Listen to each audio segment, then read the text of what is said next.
I'm Sarah, and life for me had always been a high-wire act of sorts.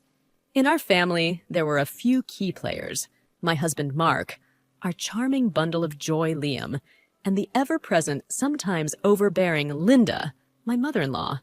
These characters, well, they shaped the story of our lives in ways I couldn't have predicted. Linda, a quintessential grandma, was a constant presence. She had this knack for doting on Liam like he was the heir to a throne. Anytime I needed to dash off to one of those nerve-wracking job interviews, which felt like they were multiplying faster than rabbits, Linda was my go-to babysitter. She'd step in without a second thought, a beacon of reliability amidst my job-seeking chaos. Linda's past as a retired kindergarten teacher had always made me feel at ease, leaving Liam in her care. Her nurturing and loving demeanor had been a source of comfort, and it had seemed natural to rely on her when I needed help. Little did I know that the events that would unfold would challenge my trust in her and the delicate balance of our family. One bright, sunny day, my phone rang with a call that felt like a ray of hope breaking through the clouds. I had scored a job offer. The elation I felt was almost surreal.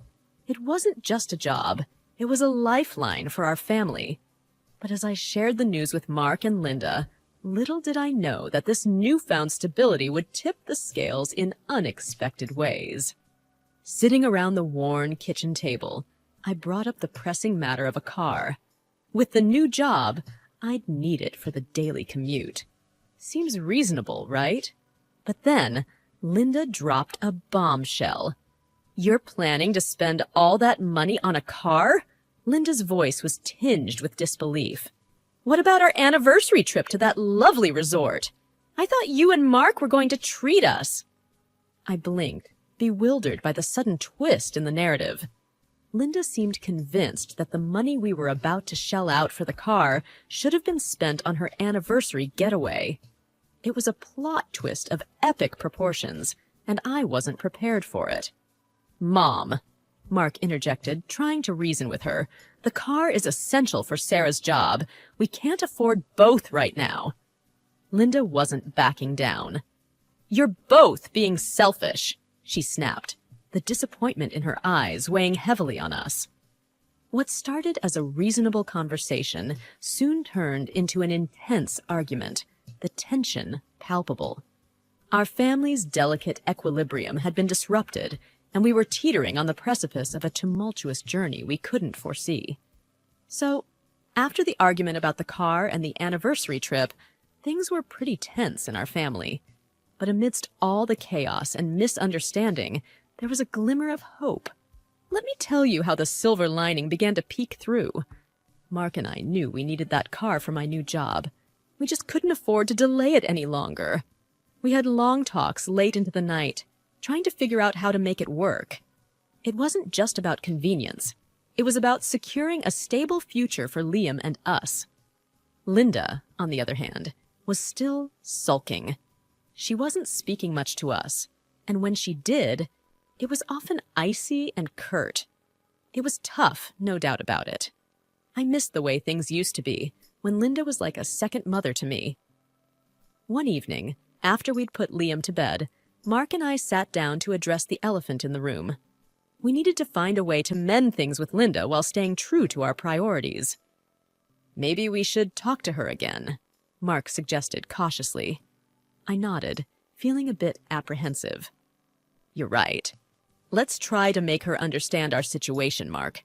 It's not like we're denying her a trip on purpose." The next day, we approached Linda.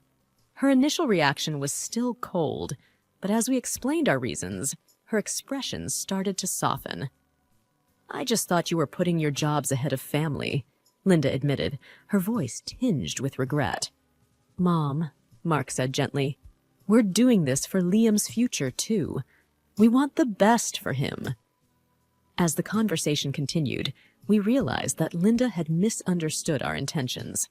She thought we were neglecting her for our careers, when all we wanted was stability and security for our family. Slowly but surely, the rift began to heal.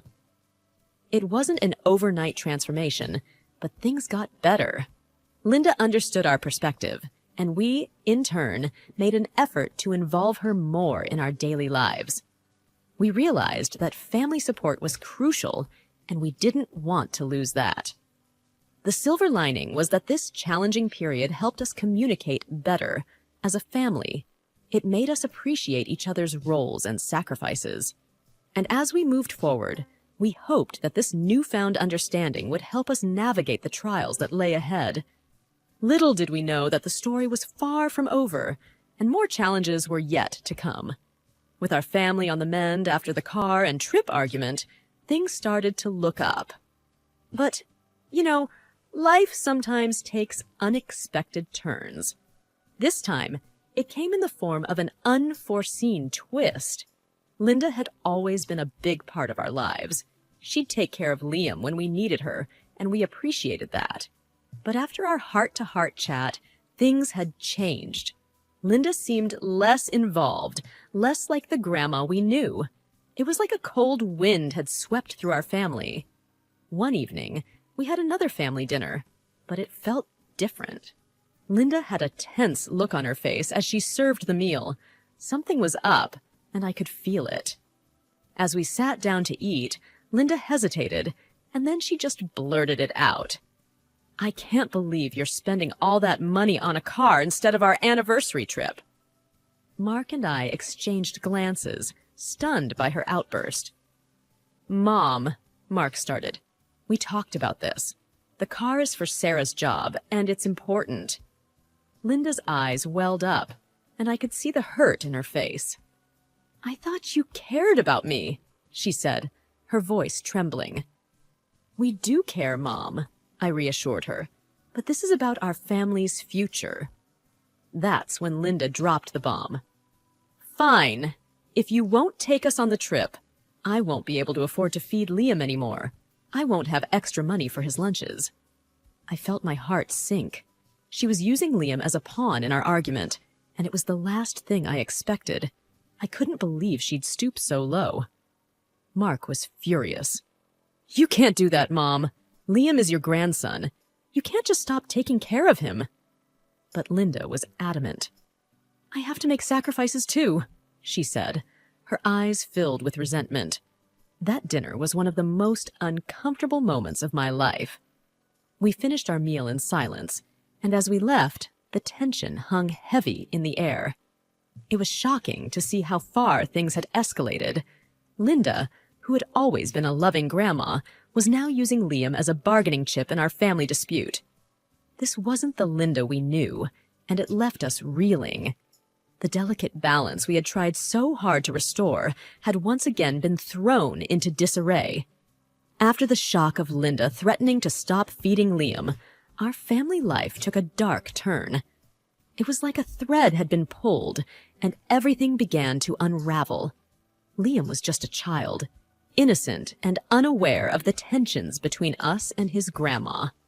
He still looked forward to visiting Linda, but as the days passed, he came home hungry and upset.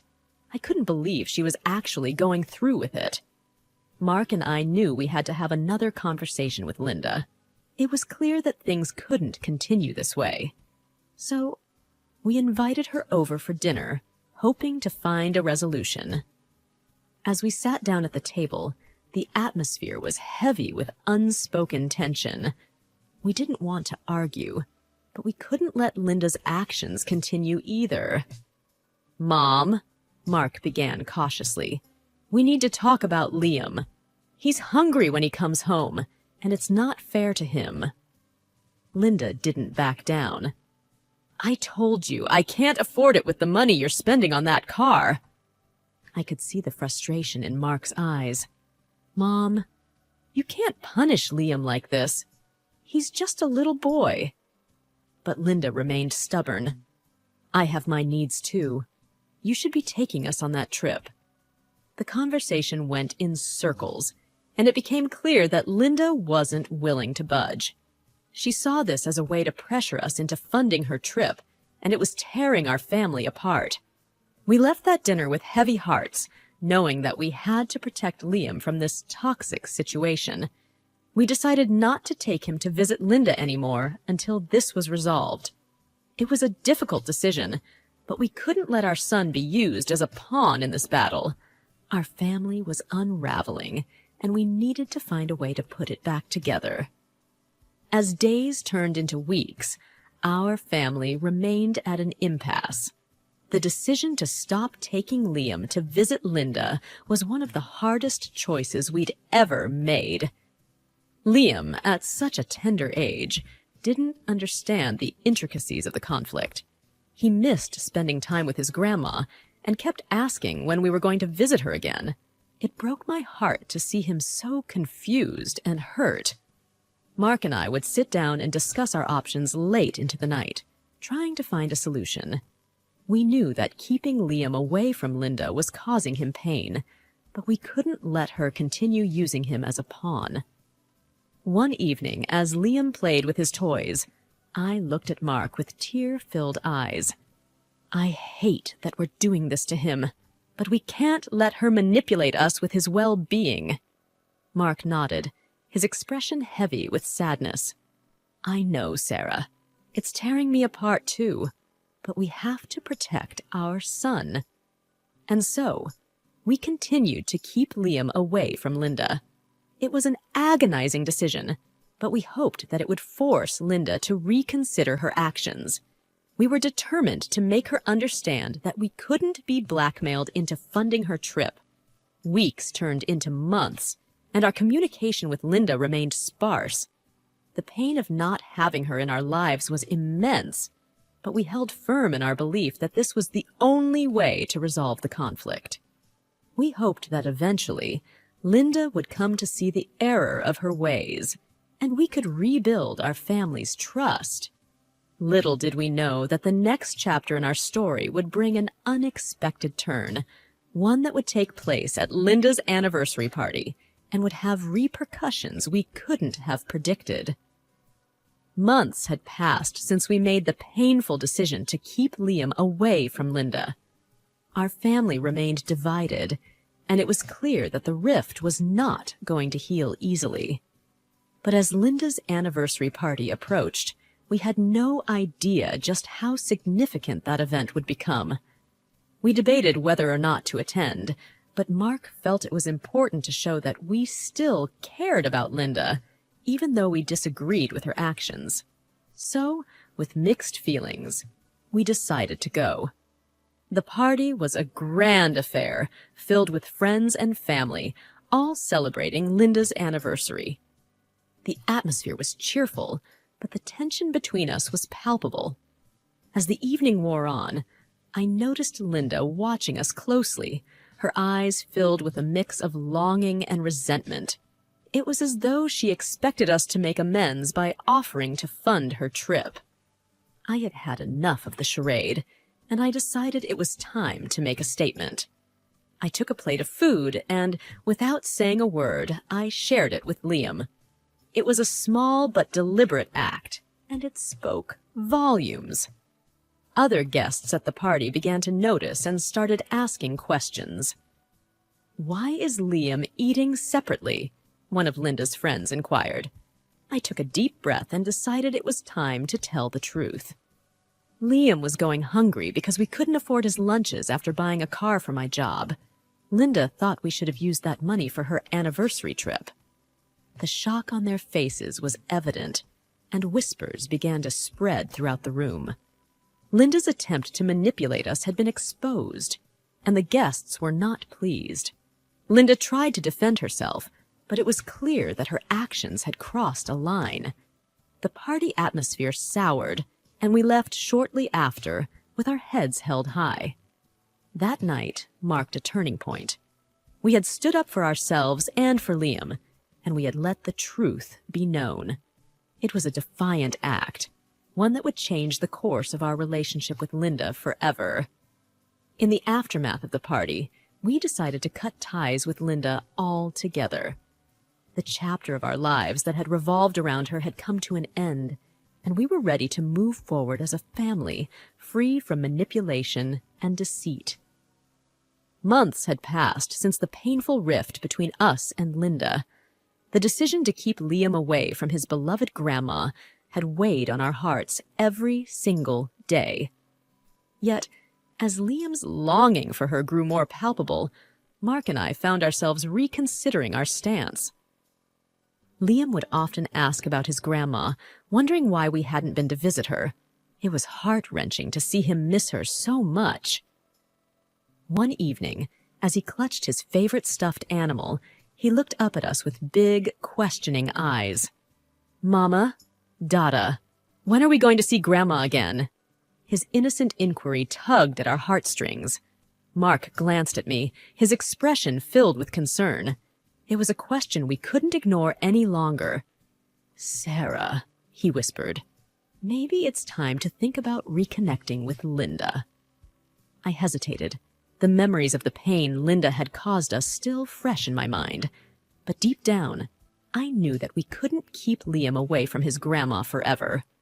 We needed to find a way to bridge the gap.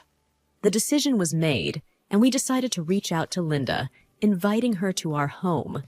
It was a fragile step toward reconciliation, one filled with hope, but also trepidation. The day Linda came to visit, the air was thick with unresolved tension. As she entered our home, the awkwardness hung like a cloud, a stark contrast to the warm embraces that used to define our family gatherings. We exchanged polite greetings, but the weight of our past conflicts hung between us like an invisible barrier. As we settled in the living room, the silence felt suffocating. Over cups of tea, we finally began to talk. Mark and I shared our reasons for keeping Liam away and the pain it had caused us. Linda, for the first time, listened without interruption. Her eyes filled with regret. "I never meant to hurt Liam," she admitted, her voice trembling. "I let my desire for that trip blind me to everything else." We took a deep breath and told Linda how important it was for us to protect our son from emotional manipulation. We made it clear that we wanted her to be a part of Liam's life, but on terms that respected our family's well-being. Tears were shed, apologies were exchanged, and for the first time in a long while, there was a glimmer of hope for our family.